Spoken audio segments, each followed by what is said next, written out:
This message is a continuation of the messages we've been doing past few months, and it is directed to Israel.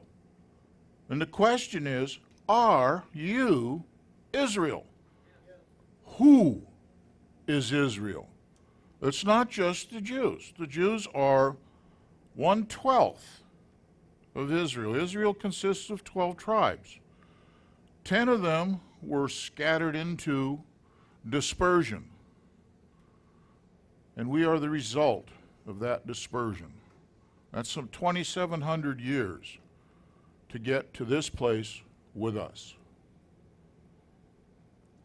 Yahweh, open our eyes that we might see wonders from your Torah.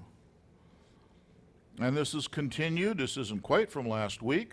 This is upright ostrich, which means you got your head out of the sand. This is the upright ostrich, part 21. Do you fear Yahweh? Do you fear God?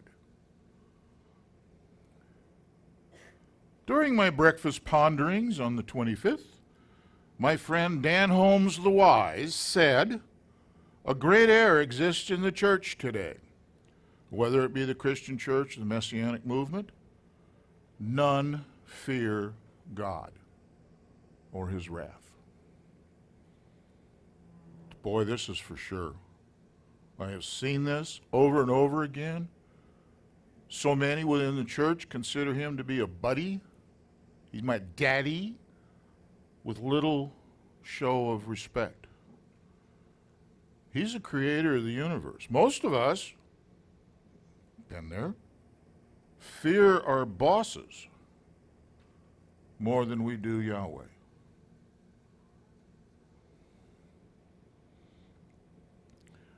I'm a scripture nut. If it isn't there, I'm not going to talk about it.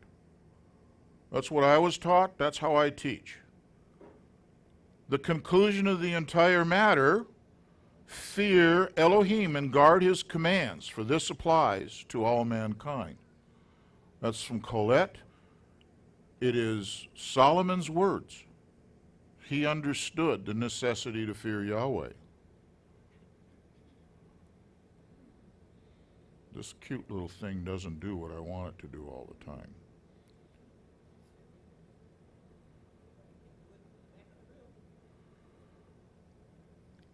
The Hebrew word for fear is yirah.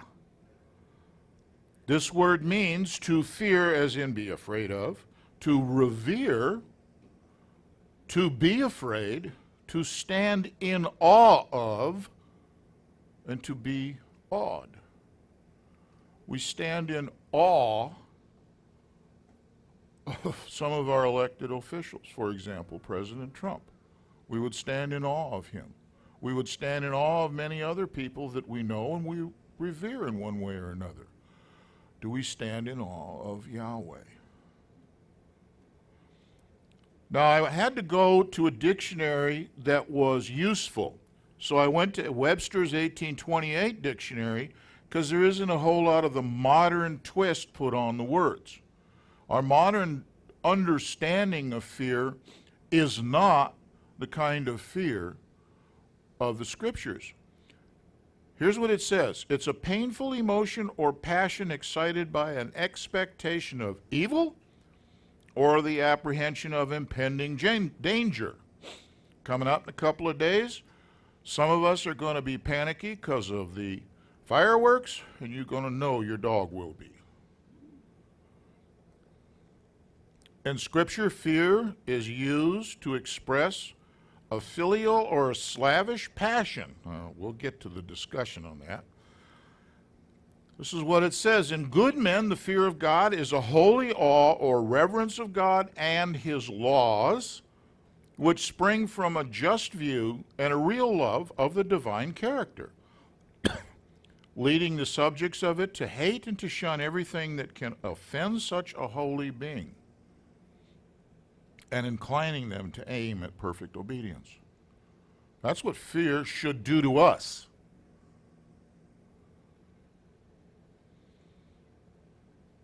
In Jeremiah, it says, "And I shall make an everlasting covenant with them, that I do not turn back from doing good to them. And I shall put my fear in their hearts, my yirah, so as not to turn aside from me." That's why we have it, that we will stay focused on him. This slavish fear word, it's the effect or consequences of guilt. Thank you, sweetie. It is a painful apprehension of merited punishment. All of us do certainly merit punishment. Something about all have sinned and, like that kind of thing.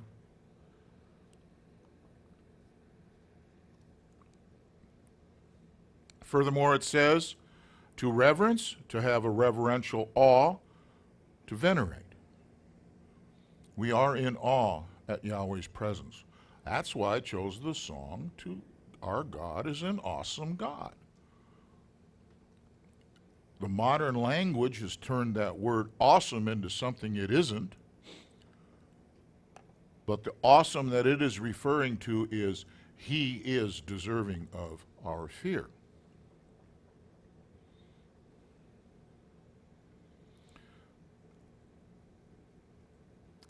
There's a lot of fear used in scriptures. You do a word search on fear, I don't remember how many times it was, but there's a lot of them. So I went and did that. We talked once before about how Yeshua is the creator. Part of what I'm going to talk about is that we discussed before. For example, the fear of Yahweh is the beginning of knowledge. And we read elsewhere that knowledge is the creator of the universe. Wisdom created the universe. Yeshua created the universe. The fear of Yahweh is the beginning of knowledge.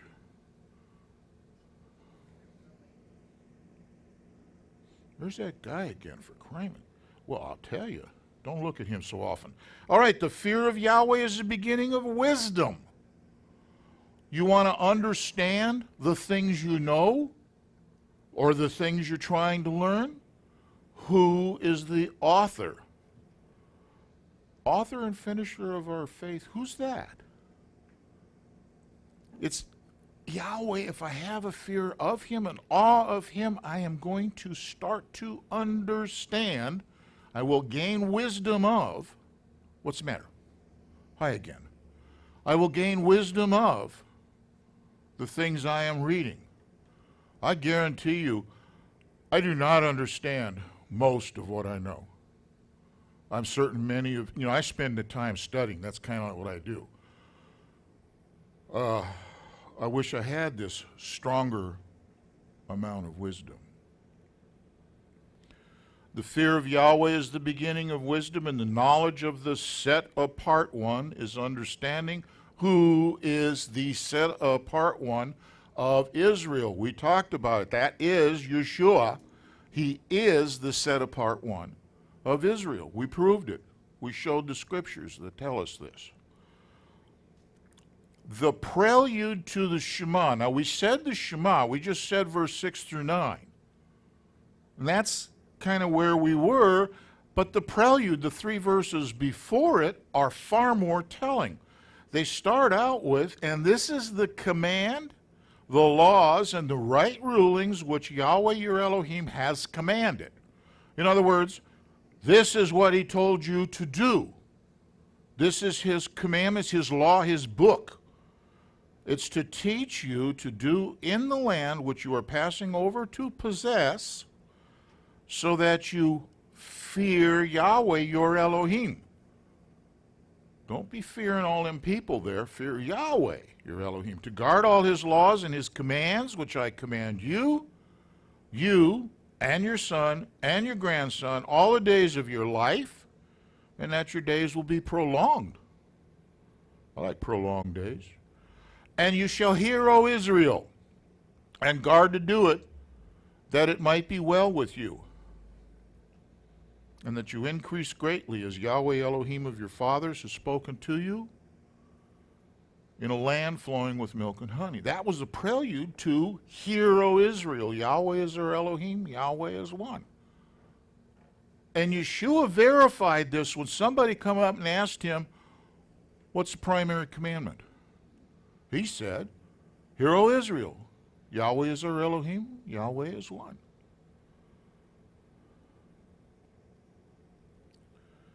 It further continues, fear Yahweh your Elohim and serve him, and swear by his name. Serve him.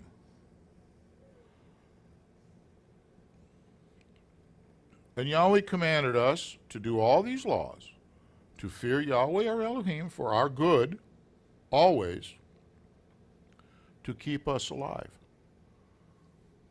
We're fearing him for our good.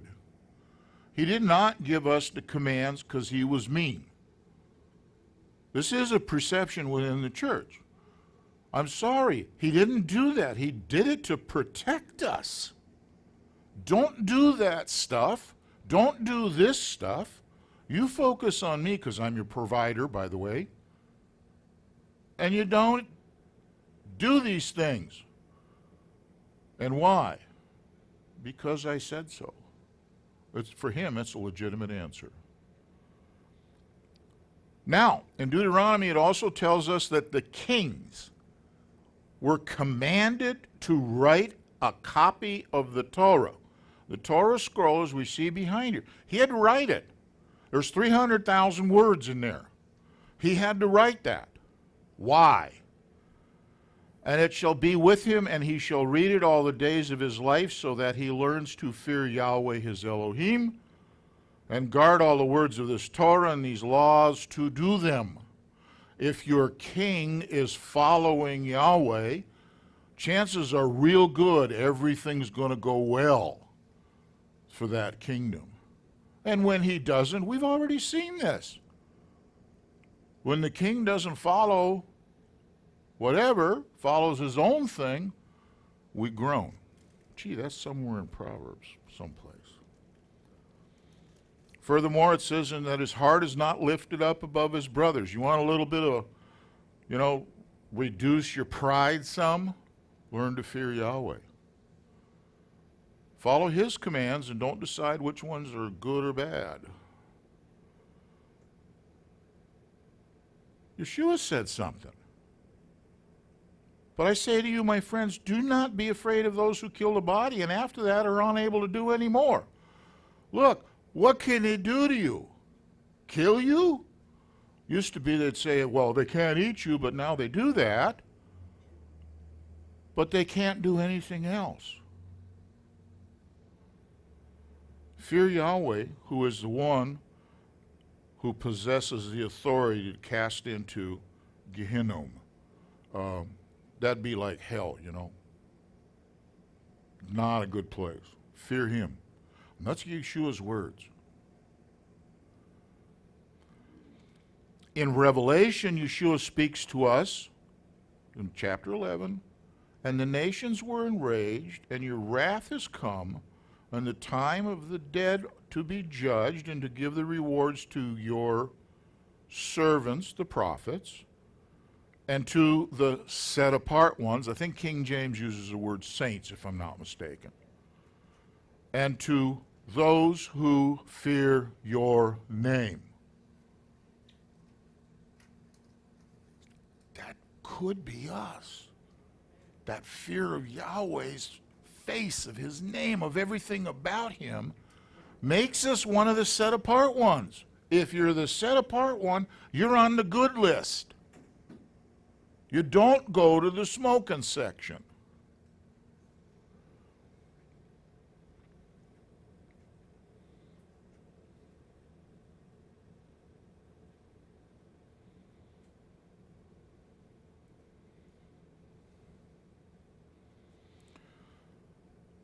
Yochanan, John, had this vision also in Revelation that he wrote down.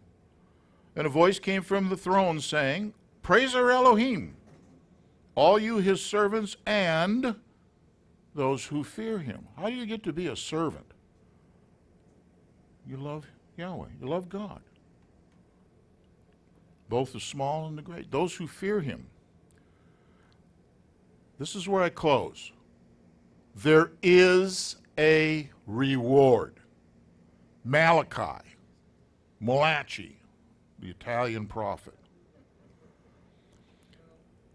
Then shall those who fear Yahweh speak to one another, and Yahweh listens and hears. And a book of remembrance is written before him of those who fear Yahweh and those who think upon his name. There is a reason that I use the name Yahweh instead of hiding it, calling it Adonai or Hashem or something of that nature. That's it. I want you to hear that word and that you understand his name is Yahweh and that you fear him. You get in another book. How about that? And that's in the book. Malachi people love to quote certain passages of Malachi. Well, yeah, you want to read that, 3:10 or something about the tithe? Read 3 or 4 verses ahead of it and see what you get to read. The fear of Yahweh is our key to loving him. So let all of Israel fear Yahweh for who he is. He is Elohim. He's God. He created everything. And what he is, he's God. He sits on a throne that is just something. It's unbelievably awesome. It is so awesome, he's got these seraphim creatures around him that are saying day in and day out, bless Yahweh. Holy, holy, holy. Kadosh, kadosh, kadosh. Is Yahweh Elohim, Tsevaot. Tsevaot means of hosts, of the great army.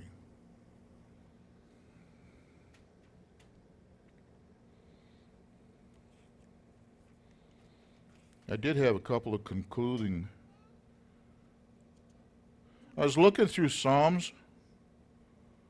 I came across in Psalms 2, serve Yahweh with fear and rejoice with trembling. It seems kind of strange. I thought everything was just happy-go-lucky and, we're all just fine and everything's great. But yet, he is greater than us. He's greater than everything. We fear him, and we rejoice that we know him with trembling.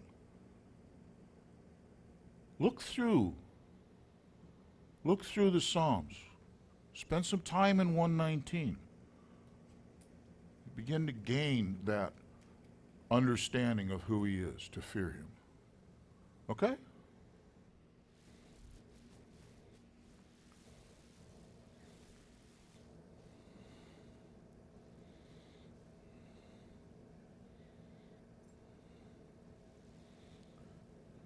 Says something about those to the end shall be saved.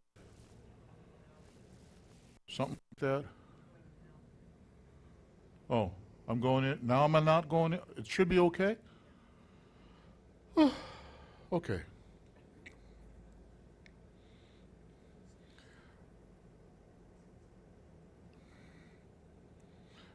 You move this little slider that way to go on, just in case you ever wanted to know, all right? In any event, that's good stuff. I hope you get something out of what we've done today.